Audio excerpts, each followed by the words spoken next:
Good evening, ladies and gentlemen. This is BattleSwine. Today, I've got a pair of special guests with me. I'm here with Sir Longshanks. What's up? How's it going? The Honorable, the Loyal. And I'm also here with the Royal Queen Afro. Hello, everybody. She will be joining us. We're going to be doing a reading today. We're going to be reading my story, A New Element, which I started a long time ago, and I'm continuing my series of readings today. These will be unscripted. There will be only one take. That's the fucking magic of it, is we just do it right here, right in front of you. We'll do it live. We do it live. So, to start. Oh God, please no. Ho ho girl, not on the first date, I joked. But on the inside, I was very, very scared. I had two problems with my current situation in no particular order. She had dropped no hints. I had had no idea she was into me. Take me by surprise, why don't you? And she's a goddamn horse. She looked hurt. What? Shit, now I hurt her feelings. Well, don't you think we're taking this a little bit fast? Maybe we should, go on a few dates or something, Yeah, right. I'm not fucking a horse. Why is she confused now? Are you asking me out? Says the girl who just pinned me to the wall and is trying to take my clothes off. More confusion. I don't understand. A glimmer of hope. Maybe this isn't the rape scene. Maybe it's just culture shock. Okay, so comment on this situation.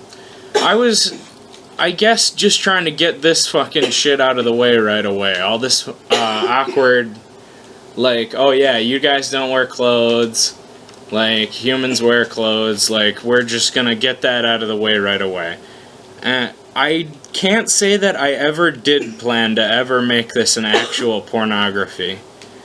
But, I don't know, I guess the possibility was in my mind. It happens.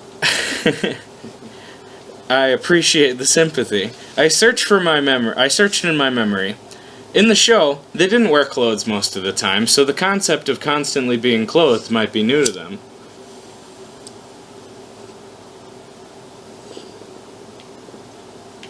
I attempted to explain. Well, humans are used to being clothed all the time, so there's a reason we call our privates privates. Generally, we only remove our clothing for potential mates.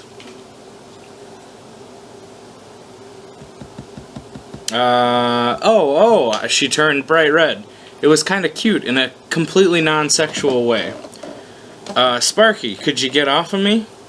She immediately obliged, launching into full explanation mode.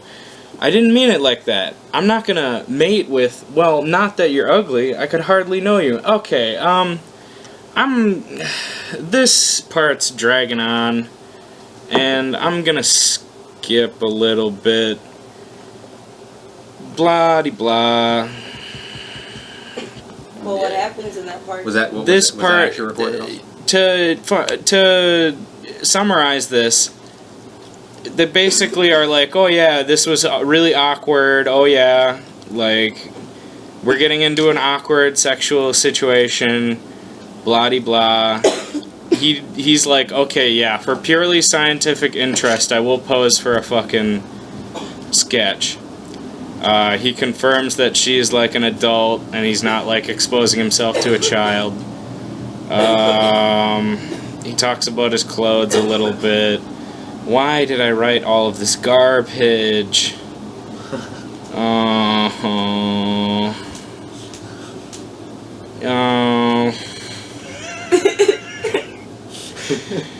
Okay. What's happening? Basically, he's posing for a sketch. They're talking about how, he wears clothes, and she, is, not comfortable with that. He's trying to explain it, but he's failing because he's, just a normal dude. To elaborate, we lost our fur, put on clothes, now we feel naked when we take them off. Why'd you lose your fur? You ask a lot of questions. The answer is, I don't know. It was a long time ago, man. Princess Celestia said that questions are a sign of an active mind. Well, congratulations to her. Me, I'm still hungover, so please hold your questions until after the demonstration. We're gonna skip this part. Sweep my arms dramatically before jumping in the air, grab the hem of my pants. He pulls a fucking stunt. Pulls his fucking pants off. More fucking garbage. He asks her about her cutie mark. Oh, yeah. Like, there's a fucking... Oh, and there's, Chekhov's gun here that I insert about the notebook that has her cutie mark on it. That's the one that has her fucking, that's the one that she's doing the sketch of him naked in. Striking a pose. I make a fucking Titanic reference. Oh, shit. This was a bad idea, you guys. I fucking hate this fucking crap. This was a bad idea. Sweet Jesus, that sounded wrong. What sounded I'm just wrong? looking for a... No, I'm reading it. Oh. I'm just looking for a place to fucking start back up, and I just hate it all. This sketch is crazy accurate. It even had parts labeled. He corrects her on some stuff. I hate all this useless dialogue. It's just crap. There's so much dialogue and nothing happening. This is okay. Let's talk about this, you guys. Since I hate this so much, let's talk about it. This is what Okay. I fell into the same hole that all the Human Equestria stories at the time did, where I spent so much time harping on and on about, like, oh yeah, I'm fucking a human being in this fucking cartoon world full of cartoon horses. Look at all this fucking shit that's different. I literally spend chapters and chapters of this shit.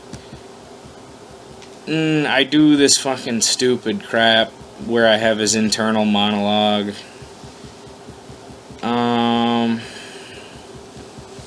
Yeah, I don't know. We might have to just skip this chapter and jump right to the next one. I am not okay with reading this in front of polite company. I'm sorry. I'm sorry, Your Majesty. I'm sorry, kind gentlemen. I'd hate to subject you guys to this. We're gonna find somewhere to keep going here. We're gonna find somewhere to keep going. Do we have any commentary so far? Well, you're going over a lot of it. Yeah. Like, so it's kind of hard to make a... Yeah, I'm definitely skimming over a lot of it. I'll find a spot. But I see you're kind of focusing heavily on, like, the differences between the two, but, like... Well, yeah, and that's the hole that we all fall into when we're doing these stories, and I want to skip past that. It definitely gets past that. So let me hazard your question then. Do you focus as heavily on the things that are similar between them?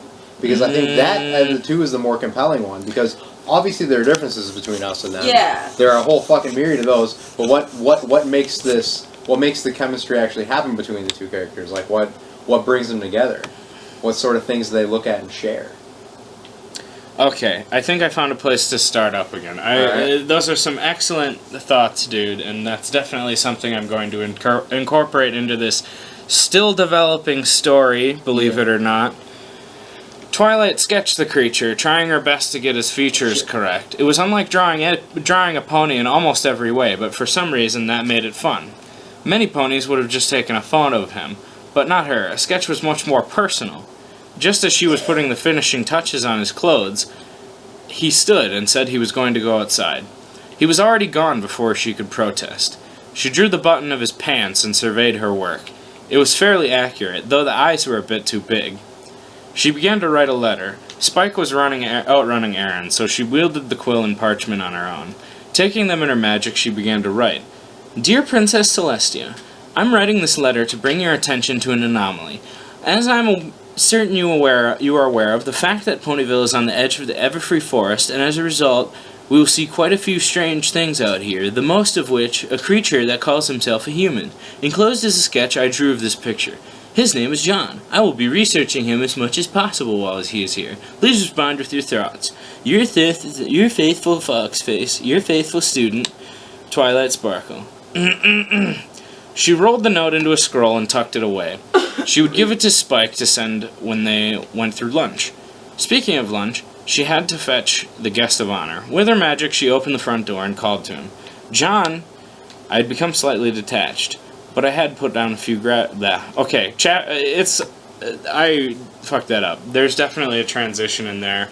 John? Question mark.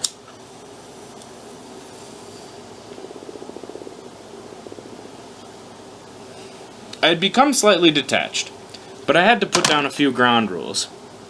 Thou shalt not fuck the cartoon horses. Thou shalt not make the cartoon horses cry. Thou shalt acquire undergarments. And thou shalt not ask questions. And fifth and most importantly of all, thou shalt acquire alcohol. Short, simple, and easy to remember. 5 simple rules to keep me suave, sane, and sappy. I just finished memorizing the list when I heard a certain bookish mini horse call my name hesitantly. John? Yeah, I called over my shoulder without turning around. We're supposed to meet Spike and Nurse Redheart at the hay barn in a few minutes, so I heard her walk up behind me. I sighed heavily. Alright, allons-y, mademoiselle. Jesus Christ, 3,000, almost 4,000 views on this fucking piece of garbage. God damn. Alright, I think we're done here. Thank you for your fucking time, boys and girls. I appreciate it. I don't know. We'll see when the next one comes.